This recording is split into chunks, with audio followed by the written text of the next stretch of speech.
Everyone, আসসালামু আলাইকুম। আজকে ভাজি করবো হচ্ছে ফুলকপি আলু।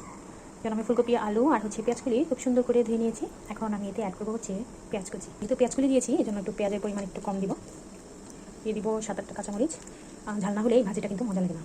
দিয়ে দিব 1 চা চামচ হলুদের গুঁড়ি, পরিমাণ মতো লবণ, হচ্ছে একটু সরিষার তেল। পরে আবার বাগার দিব, তখন আবার একটু তেল লাগবে, এই জন্য একটু তেল কম দিব। এখন এগুলোকে খুব ভালো করে মাখিয়ে নিতে হবে।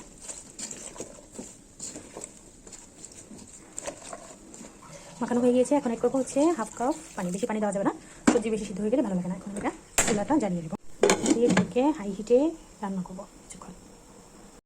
ভাজিটা সিদ্ধ হয়ে গিয়েছে, এখন এই পানিটা শুকিয়ে ফেলতে হবে। চুলা আঁচ বাড়িয়ে দিয়ে এটাকে শুকিয়ে নেব। ভাজিটা হয়ে গিয়েছে, একটা বাটিতে বেরিয়ে নিয়েছি। এখন আমি সরিষার তেল দিয়ে বাগা দেবো, আপনারা চাইলে সয়াবিন তেল দিয়েও বাগা দিতে পারেন। তেলটা গরম হয়ে গেছে, জিরা ফোড়ন দিয়ে নেবো।